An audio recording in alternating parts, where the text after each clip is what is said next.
그 동화 작가 정채봉 씨가 쓴 책 중에 그 20살 어머니 이런 제목의 책이 있습니다. 그 책에 보면 이 힌두교에서 전해오는 우화 하나를 소개하는데요. 이 세상이 만들어질 때 인간에게는 행복이 미리 다 주어졌다는 겁니다. 그랬더니 어떤 부작용이 생기는가 하니까 인간이 하염없이 늘어지더라는 거예요. 노력 안 해도 이미 행복이 와 있는데 뭐 애쓸 게 있습니까? 이런 부작용을 보고서 그 신들의 우두머리격이라고 하는데요, 제석천이라는 신이 이제 인간들에게서 그 행복을 다 회수해 버렸다는 거예요.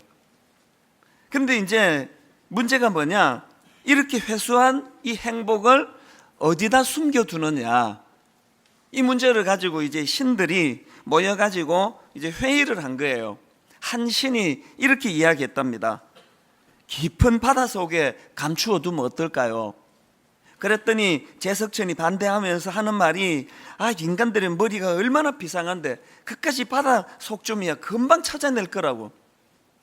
또 다른 신이 이런 제안을 했답니다. 히말라야 정상에 감춰두면 어떨까요?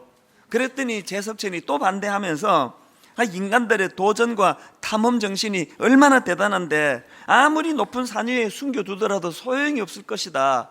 그래서 이제 이 국리 저 국리를 같이 하다가 묘안을 하나 이제 찾았다는 거예요. 그게 뭐냐 하니까 그 책 내용을 직접 한번 들어보십시오. 인간들의 마음속 깊은 곳에 숨겨두기로 하자. 아무리 인간들의 머리가 비상하고 도전하는 탐험 정신이 강해도 자기들 마음속에 숨겨져 있는 행복을 찾아내기는 쉽지 않을 것이다. 이 행복은 딴 데 있는 게 아니고 내 안에 있다. 이걸 강조하기 위한 우화 아닙니까? 그 저자가 그 책에서 이 우화를 소개하면서 자기가 그 실제로 이 땅에서 이제 이것이 구현될 수 있는, 또 그거를 이제 볼 수 있는 거를 이제 예를 들어서 사례를 들어서 설명을 하는데요. 자, 그 저자가 쓴 글을 제가 직접 따왔습니다. 한번 들어보십시오. 나는 얼마 전 두 아이를 둔 주부의 짧은 수기를 읽었다. 이분의 글은 남편의 귀가 시간이 늦어서, 또 아이들이 공부를 하지 않고 속을 썩여서, 또 돈이 없어서 등 짜증 많은 나날 가운데에 어느 날 갑자기로부터 시작하고 있다. 머리가 깨질 듯이 아파서 병원에 가 검사를 해보니 결과가 뇌종양으로 나왔다는 것이다. 성공보다도 사망률이 훨씬 높은 수술 날짜가 잡히자 그녀는 집으로 돌아와 모든 것을 정리했다고 했다. 빌린 돈이며 받아야 할 것이며 돌려주어야 할 것이며, 제일로 많이 운 것은 옷장을 열어 아이들 옷을 정리할 때였다고 한다. 나중에는 다용도실로 들어가 빈 세탁기를 돌리며 넋놓고 울었다는 그 여인. 그 여인은 수술실로 들어가면서 남편한테 미안해요 라는 말을 남겼는데, 평소에 무뚝뚝하기로 소문난 남편이었는데도 바닥에 풀썩 주저앉아 버리더라고 했다. 이 여인의 뇌종양 수술은 다행히 성공이었다. 수술을 받기 위해 머리를 깎았다고 하자 큰아이는 저금통을 깨뜨려서 가발을 사오고 작은 아이는 모자를 사오고 가족들에게 둘러싸여 병원을 나서는데 기쁨에 몸이 나뭇잎처럼 떨리더라며 이렇게 글을 맺고 있다. 자, 그 다음에 이 뇌종양 수술을 마친 주부의 그 멘트를 한번 보십시오. 나는 지금 짜증낼 시간이 없다. 오늘은 아이들이 학교에서 돌아오면 어떻게 해줄까? 저녁 반찬은 무엇을 할까? 남편 마중을 나가서 무슨 말장난을 할까? 무슨 장난말을 할까? 온통 행복할 궁리에도 부족한 시간이다. 여러분, 지금 저자가 뭘 강조하고 싶은지 아시겠죠? 갑자기 찾아온 뇌종양으로 자기 인생이 붕괴되고 가정이 붕괴되는 그 위기를 경험했던 그 주부가 그것을 회복하고 철저하게 깨달은 게 뭡니까?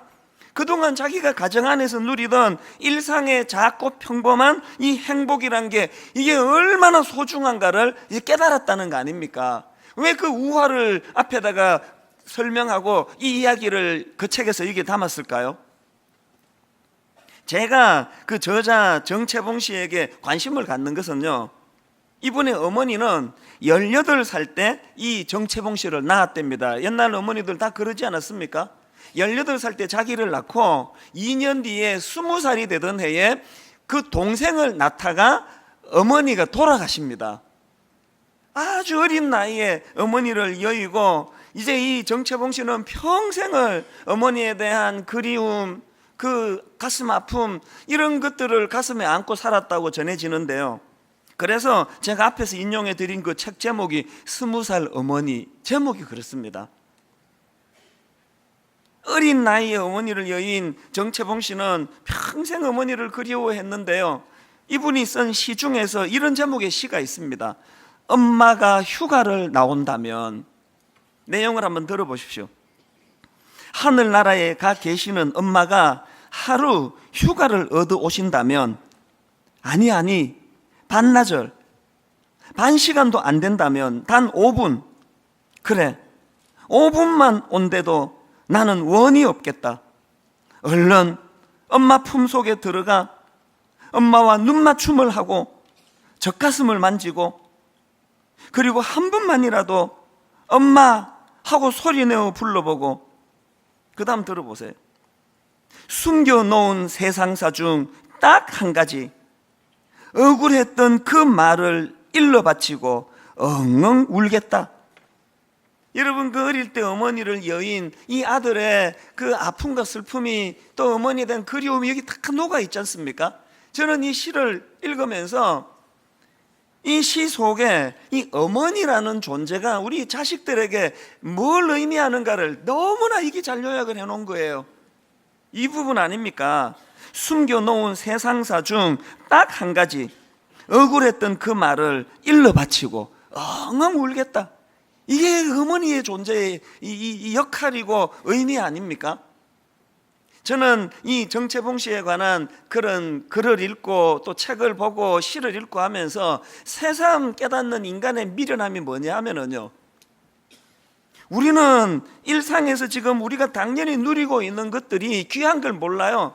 그런데 지금 우리가 일상에서 당연하다고 누리는 것이, 이것을 잃은 어떤 사람에게는 이게 얼마나 큰 갈망이고 이것이 목마름이 되는가. 인간의 미련함이 뭡니까? 항상 우리 인간은 그때가 지나가야 그때가 소중했다는 걸 가로늦게 깨닫는 참 미련함, 이게 죄성이라고 저는 생각합니다. 저는 우리 젊은 교역자들에게 여러 번 이런 이야기를 했습니다. 제가 이제 더 이상 이 자리에 설 수 없어 은퇴를 하고 난 다음에, 그때가 참 좋았었구나, 이게 얼마나 미련하냐고요. 당겨서 지금 이 소중함을 내가 누릴 수만 있다면, 부모님에 대해서도 똑같은 이치예요. 그 왜 돌아가시고 무덤 앞에서 눈물을 짓느냐고요. 아직 기회 있을 때, 살아계실 때 우리 부모님이 이렇게 오래 장수하시는 것이 얼마나 소중한 일인가를 좀 자각하며 살자. 이게 어머니를 일찍 여인 그 정채봉 씨가 참 가슴을 치며 하는 그런 글들, 또 시 속에 묻어 있는 거 아닙니까? 오늘은 어버이 주일이에요. 사실 제가 오늘부터 이제 다시 로마서를 가지고 설교하려고 그렇게 마음 먹고 준비하고 있었는데, 하나님께서는 이 레위기 19장을 제 마음속에 주셔가지고 이제 이 설교를 피해갈 수가 없었습니다. 아마 하나님께서 이 레위기 19장 말씀을 가지고 이 모든 우리 성도님들에게 이 말씀이 나누어지기를 원하시는 것 같습니다. 그래서 이제 제가 레위기 19장 말씀을 가지고 나왔는데요, 여러분 다 아시지만 이 레위기서의 주제는 거룩입니다. 레위기서에 보면은 이 거룩에 대한 강조가 참 많이 나오는데요, 오늘 본문 19장도 마찬가지예요. 자, 1절과 2절을 한번 보십시오. 여호와께서 모세에게 말씀하여 이르시되, 너는 이스라엘 자손의 온 회중에게 말하여 이르라. 너희는 거룩하라. 이는 나 여호와 너희 하나님이 거룩함이니라. 레위기 19장의 9절을 보면은요, 맨 앞에 1절과 2절에서 거룩하라 이 명령의 말씀을 선포하시고요, 그 다음 3절서부터 쭉 이제 우리 삶 속에서 이 거룩을 어떻게 실천하고 구현해내야 하는지에 대한 지침을 쭉 열거해 놓은 구조가 이게 레위기 19장이에요. 근데 제가 발견하는 게 뭐냐면은 이제 3절서부터 거룩을 구현하기 위하여 많은 지침의 말씀이 나오는데 제일 먼저 뭐가 나오느냐? 부모 공경이 나옵니다. 자, 3절을 한번 보십시오. 너희 각 사람은 부모를 경외하고 나의 안식일을 지키라. 나는 너희의 하나님 여호와이니라. 여러분, 지금 거룩을 실천하는 첫 번째 항목으로 부모를 경외하라 하시는데 그 다음에 보니까 나의 안식일을 지키라. 이 좀 생뚱맞은 거 아닙니까? 부모를 공경하는 거하고 안식일을 지키는 건 다른 항목인데 왜 거룩을 지키는 첫 번째 항목으로 또 안식일을 지키라는 그 말씀 앞에 부모를 공경하라는 이 대목이 여기에 나오느냐? 제가 오늘 이 말씀들을 깨달은 것들을 좀 나누고 싶은데요, 어버이 주일을 맞은 오늘 본문 말씀을 가지고 여러분 성경에서 발견되는 부모 공경과 관련한 두 가지 포인트를 말씀을 드리려고 하는데요, 첫째로 여러분, 이 부모 공경이라는 것은 이게 영적인 문제라는 사실입니다. 이게 도덕적인 문제, 윤리적인 문제도 되지만 이걸 뛰어넘어 이건 하나님의 창조 질서 아래 이게 영적인 문제라는 겁니다. 자, 3절을 다시 한번 보십시오. 너희 각 사람은 부모를 경외하고 나의 안식일을 지키라. 여기 나오는 부모를 경외하고 할 때 경외라는 단어는 원어로 야레라는 단어인데요, 여기서 특이한 게 뭐냐면은 이 야레라는 단어는 원래 그 하나님이 목적으로 나올 때 쓰이는 단어예요. 다른 말로 하면은 이 단어는 하나님과 관련해서 사용하는 단어입니다. 그래가지고요, 우리가 잘 아는 제5계명 내 부모를 공경하라 할 때 그 공경은 야레가 아니에요. 그거는 인간 부모를 상대할 때 쓰는 단어이기 때문이에요. 자, 레위기 19장 14절에도 보니까요, 너는 귀먹은 자를 저주하지 말며 맹인 앞에 장애물을 놓지 말고, 그 다음 보세요. 내 하나님을 경외하라. 이게 야레예요. 하나님을 목적으로 해서 사용할 때 쓰는 단어가 야레라 그랬잖아요. 또 19장 32절 너는 센 머리 앞에서 일어서고 노인의 얼굴을 공경하며, 그 다음 보세요. 내 하나님을 경외하라. 이게 야레예요. 이렇게 하나님을 설명하고 하나님을 묘사할 때 사용되는 단어가 야레인데, 지금 오늘 본문 3절에서는 내 부모를 공경하라 할 때 야레를 쓰고 있다는 거예요. 뭘 의미할까요? 하나님께서는 눈에 보이지 않으시는 하나님의 그 자리에 부모님을 거기다가 세워두시고, 부모 공경이라는 것은 그 하나님을 대하는 그 무게감으로 부모를 대하라는 그 얘기예요. 여기서 우리가 굉장히 많은 깨달음을 얻을 수 있는데요, 우리가 잘못하고 있는 게 뭡니까? 특히 부모님 연세가 많으신 그런 부모님을 모시는 자녀들에게 치명적인 결함이 뭐냐? 우리는 어버이날 되면은 막 그냥 선물 사드리고 막 식당마다 예약 안 되면 못 가요. 막 갈비집 그 이빨도 안 좋으신데 막 그런데 모시고 가가지고 자기들이 시커 먹고 오고 이러면서 부모님에게 뭔가 이렇게 해드리는 거, 이걸 효도라고 생각하는데 성경이 말씀하시는 효도는 뭐냐? 부모의 존재 자체를 하나님처럼 무겁게 대해라는 거예요. 부모가 자꾸 연세가 드시고 힘이 빠지면 부모를 자꾸 가벼이 대해요. 업수히 여겨요. 엄마가 뭘 안다고 그러십니까? 가만히 계세요 그냥. 아버지는 그냥 말 좀 하지 마시고 내가 시키는 대로 하시면 된다고. 이게 잘못된 거라는, 이게 부모라는 존재를 어떻게 해요? 왜 하나님이 내 부모를 경외하라에 하나님에게 사용하는 그 단어를 쓰심으로 이 야레를 통해서 부모라는 그 존재를 가벼이 여기지 말라는 거예요. 모세 드 레온이라는 분이 이런 말을 했습니다. 하나님을 공경하듯이 아버지와 어머니를 공경하라. 왜냐하면 이 세 분이 파트너가 되어 너를 창조했기 때문이다. 이거 기가 막힌 이야기 아닙니까? 제가 이걸 곱씹을수록 너무 의미가 있는 거예요. 다시 한번 들어보세요. 하나님을 공경하듯이 아버지와 어머니를 공경하라. 왜냐하면 이 세 분이 파트너가 되어 너를 창조했기 때문이다. 영적인 질서를 모르면 이 말 뜻을 알 수가 없습니다. 그래서 부모 공경은 이 영적인 문제라는 겁니다. 여러분, 우리가 부모에 대하여 이 영적인 시각으로 바라보고 영적인 창조 질서로 부모님의 존재를 인식하기 시작하면요, 눈이 떠져요. 무슨 눈이 떠지느냐? 이 하나님의 아가페 사랑, 십자가 사랑하고 이 부모의 사랑이 이게 닮은 게 참 많다. 이 부모의 사랑, 특히 어머니의 사랑은 이 하나님의 아가페 사랑을 이거를 모체로 해서 나온 것이구나, 그걸 깨닫게 돼요. 황수관 박사님 아시죠? 이분이 생전에 했던 강의를 한 대목을 잊지 못하는데요, 이분이 1945년생이시래요. 그 당시에는 의학이 발달이 되지를 못해가지고요, 자식을 낳아가지고 1년 안에 그 죽는 일들이 참 많았잖아요. 그 홍역 이런 것으로 이제 생명을 잃곤 했다는데요, 바로 황수관 박사가 그 케이스래요. 어릴 때 홍역이 와가지고요, 밤새 시달리다가 이제 죽었어요. 호흡이 끊어졌대요. 그 아버지는 이제 이 어린애를 묻으려고 이제 그 삽하고 도구를 들고 지금 기다리고 있는데, 어머니가 그 죽은 자식을 내놓지를 않는 거예요. 그래서 이제 아버지가 채근을 하신 거겠죠. 그 죽은 자식 품에 안고 있으면 뭐 하느냐, 빨리 아기 내놔라. 안 내놓으시는 거예요. 그 집이 크리스찬 집안인 건 다 아시죠? 어머니가 그 죽은 자식을 품에 안고 통곡을 하면서 이렇게 절규를 하더래요. 하나님, 내 아들 좀 살려주세요. 맨 마지막에 자식을 내놓기 전에요, 그 어머니가 충격적인 행동을 하셨답니다. 죽은 아기를 떠나보내면서 종기와 고름 이런 것으로 지저분해진 아기 얼굴을요, 그 어머니가 혀로 핥으시더라는 거예요. 왜 그러실까요? 제 짐작에 이제 마지막에 죽은 자식 떠나보내면서 지저분해진 얼굴을 깨끗하게 해서 보내고자 하는 모성애 아니겠습니까?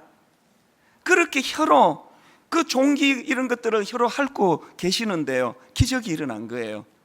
그 죽어있던 그 어린 아기가 갑자기 얼굴에 생기가 돌아오고 또 손가락이 움직이기 시작하고, 그래서 아기가 살아난 거예요. 그 황수환 박사가 자기가 그래서 살아난 사람이라고 그 이야기를 강의 시간에 하는데요, 제가 그 강의를 들으면서 참 마음이 먹먹해지더라고요. 저와 여러분 이 자리에 자녀들 중에 그런 상황에 주어져서 그 부모님의 그 사랑을 받지 않은 사람이 누가 있습니까? 그래서 제가 그 강의를 들으면서요, 하나님이 어머니에게 이 맹목적인 사랑을 주신 것은 우리가 이 땅을 살면서 하나님의 맹목적인 사랑, 이 십자가 사랑, 아가페 사랑을 조금 맛보게 해주시려는 이 하나님의 배려신가 보다. 영적인 눈으로 부모님의 사랑이 읽혀지고 보여지면은 그 뒤에 반드시 십자가가 있다는 걸 자각하게 될 것입니다.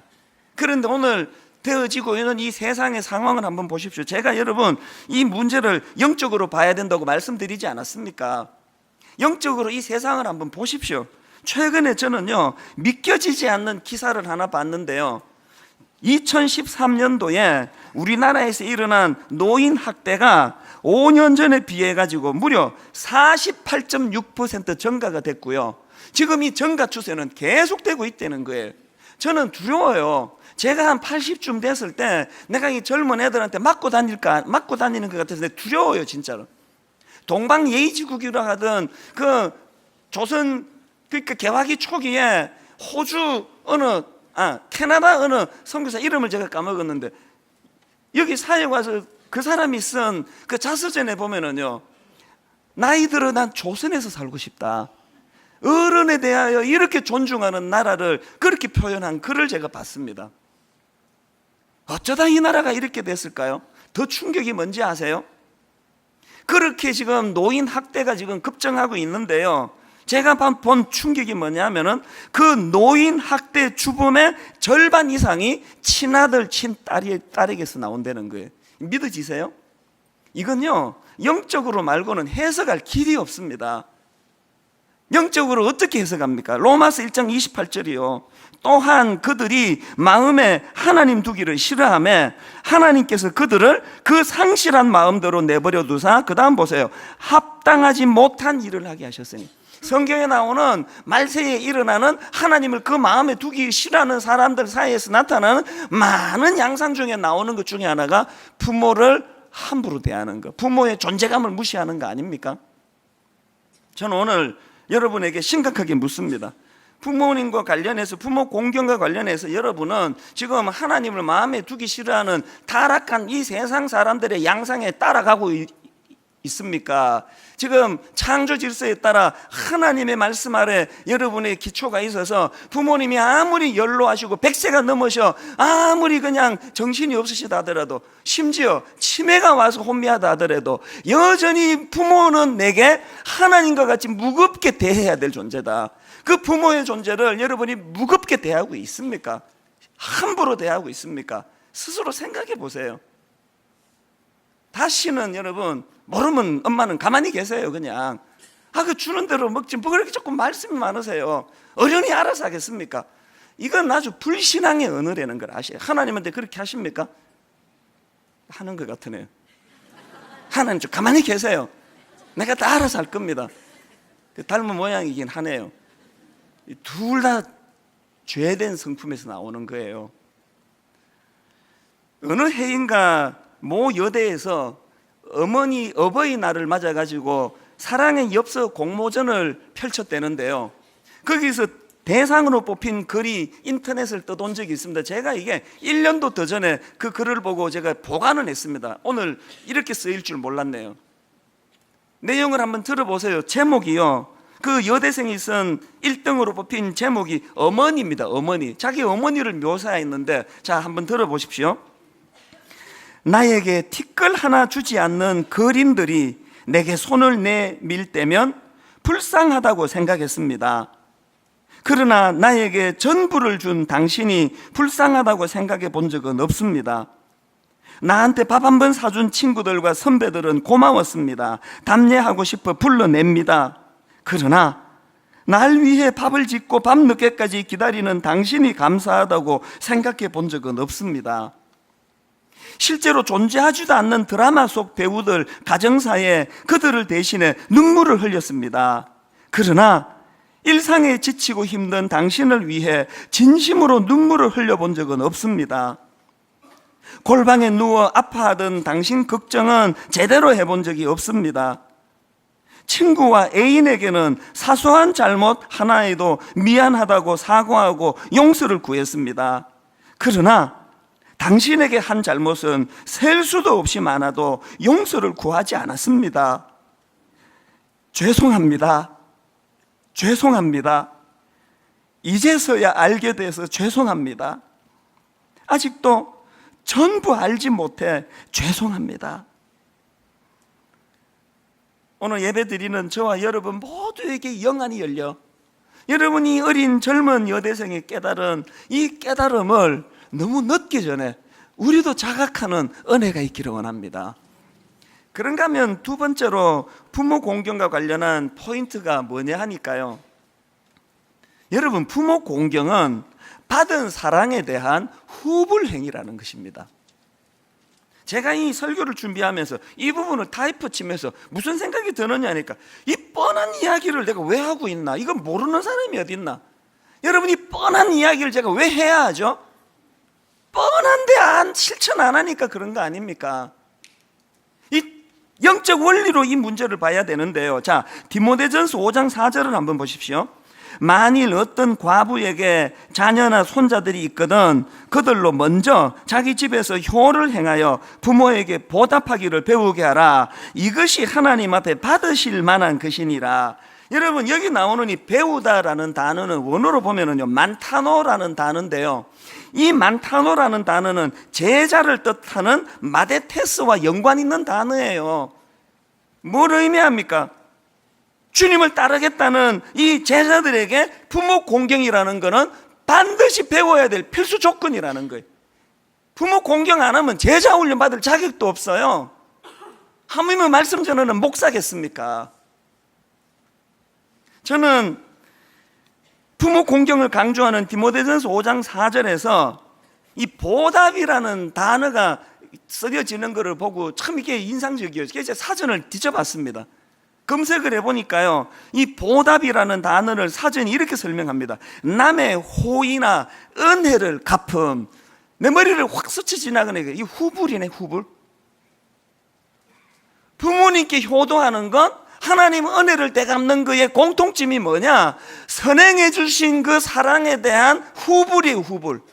그 빚 갚으면서 후불하면서 뭔 그렇게 생색은 내고 큰 소리 치고 그러느냐고요. 빚 갚는 주제에.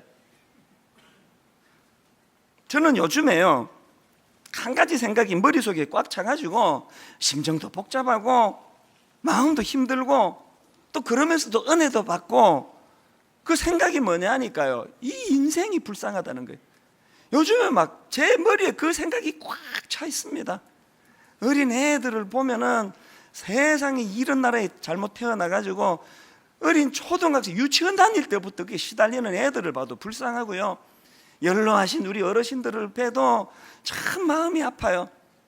가장들을 보면은 가정의 짐이 무거워서 마음이 아프고, 주부들을 보면은 그 자녀들 키운다고 애쓰는 거 보면 마음이 안쓰럽고요, 병으로 투병하면 그래서 마음이 아프고, 그 인생이 막 전부 괴로운 거예요. 생각해보면 저도 불쌍해요. 저도 이 시대에 여러분이 목사로 살아간다는 것 이 자체가 이게 고통 아닙니까? 이게 담임 목사는 담임 목사라서 불쌍하고요, 우리 부교역자들은 부교역자라서 불쌍하고요, 모든 인생이 다 불쌍해요. 그래서 제가 인생이 참 불쌍하다는 생각을 하다가 보니까 인생이 참 불쌍해요. 세상에 그 갓난아기로 태어나는 거를 보세요. 세상에 힘없고 나약하게 태어나잖아요. 망아지들은 태어나고 몇 시간만 있으면 막 달린다 그러잖아요. 그런데 인간은 돌이 지나도 1년이 지나도 지 몸도 못 가누는 연약한 게 이게 인간이에요.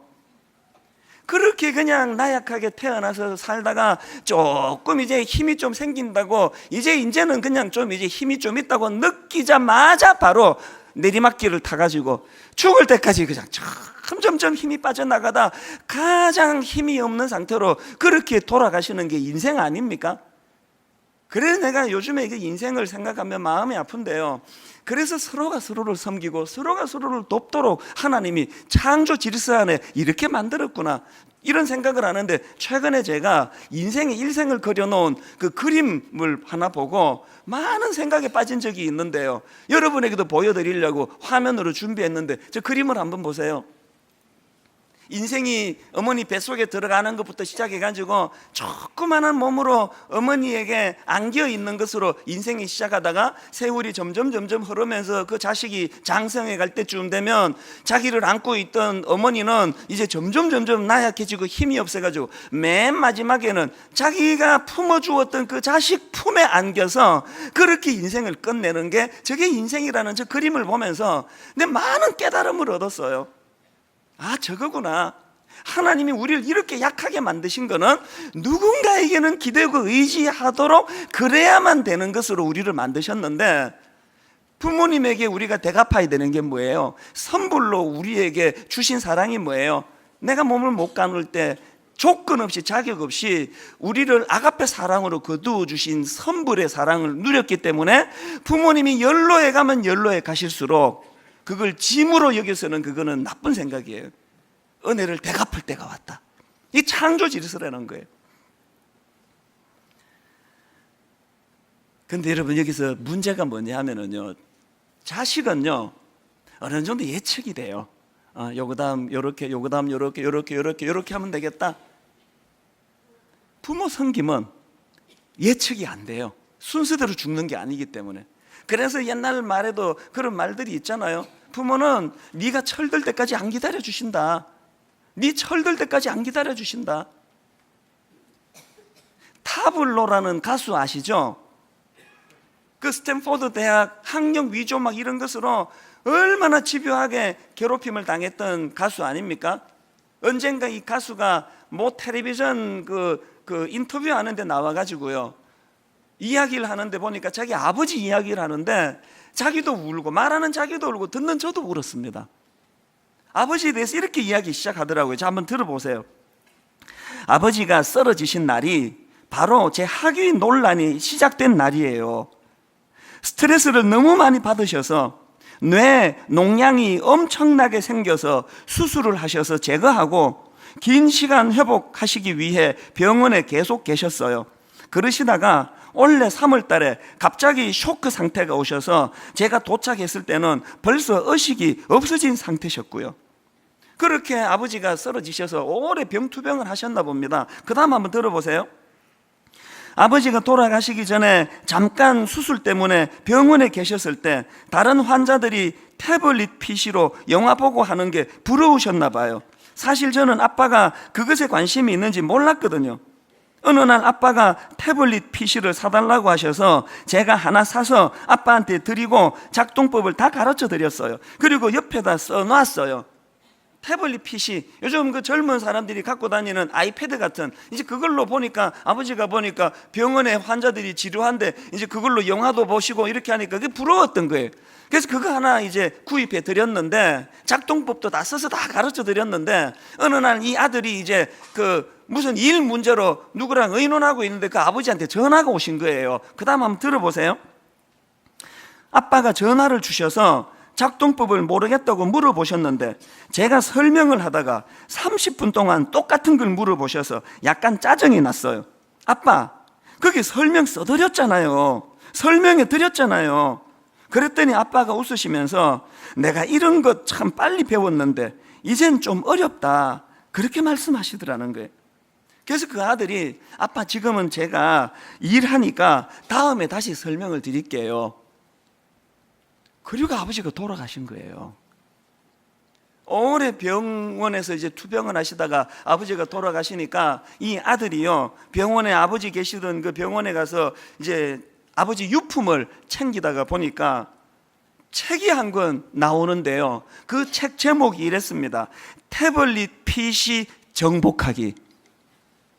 아들한테 물으니까 자꾸 못 알아듣는다고 핀잔을 주니까 그 아버지가 자기가 사서 공부하려고 책을 사놓은 거를 이 아들이 돌아가신 다음에 발견한 거예요. 이 대목에 그 아들이 울면서 하는 이야기가 뭐냐 하니까 그 책이 거기 있는데 그게 너무 외로워 보이는 거예요. 저는 그날 이 아들의 그 참 눈물을 보면서요, 이 젊은 가수가 학력 위조 문제로 집요하게 자기를 괴롭혀 상처를 많이 받았는데 시간 지나니까 그거 다 치유가 되더래요. 그 다음 내용을 직접 한번 들어보세요. 지난 몇 년 동안 있었던 많은 일들을 현실로 마주보고 받아들이고 극복을 어느 정도 다 했습니다. 음악하면서 잃어버린 것들은 다 돌아올 것이고, 그런데 돌이킬 수 없는 우리 아빠 일은 아직도 제가 현실로 받아들일 준비가 안 되어 있습니다. 여러분, 저는 오늘 이 설교를요, 복잡한 무슨 신학 이론으로 안 하려고 내 작심을 했습니다. 왜? 몰라서 안 하는 사람이 아무도 없거든요. 오늘 이걸 영적인 문제로 받아들이고, 하나님, 내가 내 연로하신 부모에 대하여 그 존재감을 하나님만큼 무게감을 가지고 업수히 여기지 않고 가볍게 대하지 않고 내 부모를 그렇게 존귀히 여기겠습니다. 이 깨달음은 깨달음으로 얻어지는 게 아니고 그렇게 할 수 있는 힘을 얻어야 그게 가능하다는 거예요.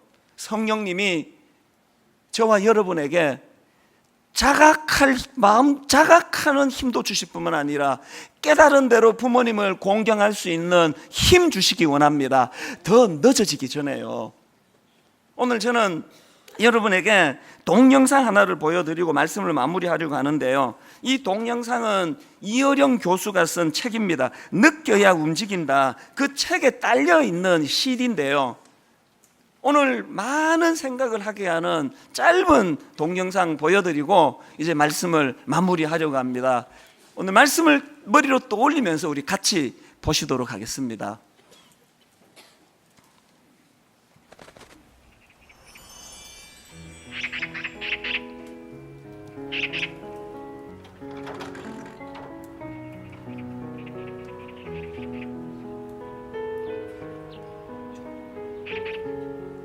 얘야, 저 새가 무슨 새냐? 까치요.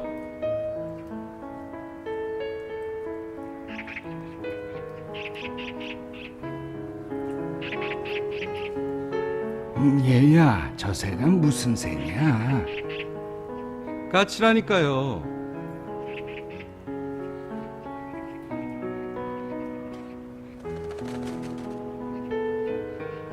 얘야, 저 새가 무슨 새라고 했지? 몇 번이나 대답해야 아시겠어요. 까치요. 까치라고요.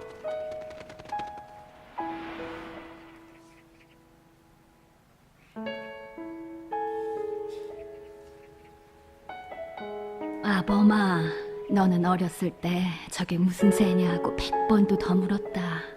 아빠, 저 새가 무슨 새예요? 까치란다. 까치요? 아빠, 저 새가 무슨 새예요? 까치야. 까치요?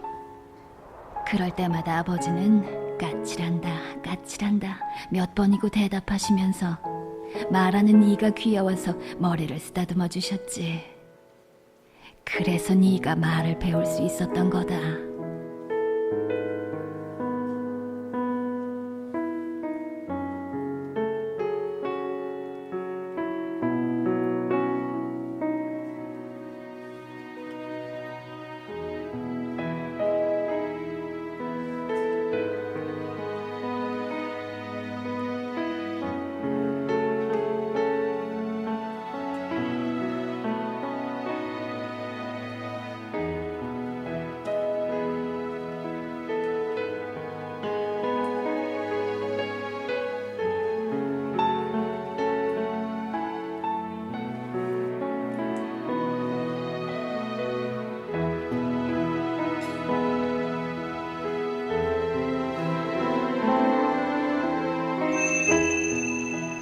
꼭 잡아드리세요. 언젠가 날 잡아주셨던 아버지의 그 손을. 저는 오늘 설교 제목을 행복을 위해 주시는 지침 이렇게 잡았습니다. 부모에 대한 우리의 생각과 태도가 교정이 되면 그 복이 내게로 온다는 거예요. 이게 에베소서 6장 2절 3절 말씀 아닙니까? 내 아버지와 어머니를 공경하라. 이것은 약속이 있는 첫 계명이니 이로써 내가 잘되고 땅에서 장수하리라. 이 창조 질서예요. 성경 한 구절 읽어드리고 오늘 말씀을 마무리하기 원합니다. 이사야 46장 4절 말씀입니다. 너희가 노년에 이르기까지 내가 그리하겠고 백발이 되기까지 내가 너희를 품을 것이라. 내가 지었은즉 내가 업을 것이요 내가 품고 구하여 내리라. 이 땅의 모든 연로하신 어르신들에게 이사야 46장 4절의 축복이 임하게 되시기를 주님 이름으로 축복합니다.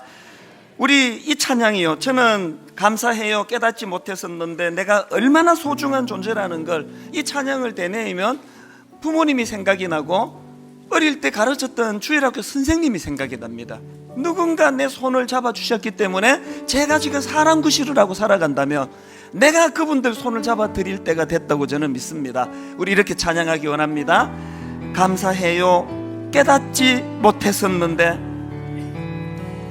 감사해요 깨닫지 못했었는데 내가 얼마나 소중한 존재라는 걸 얼마나 소중한 존재라는 태초부터 걸 지금까지 하나님의 사랑은 태초부터 지금까지 항상 날 하나님의 향하고 있었다는 걸 항상 여러분이 이 사실을 어떻게 깨닫게 됐습니까? 고마워요. 그 사랑을 가르쳐준 당신께 그 사랑을 가르쳐준 주께서 허락하신 당신께 허락하신 당신께 그리스도의 사랑으로 더욱 섬기며 그리스도의 사랑으로 이제 나도 세상에 전하리라.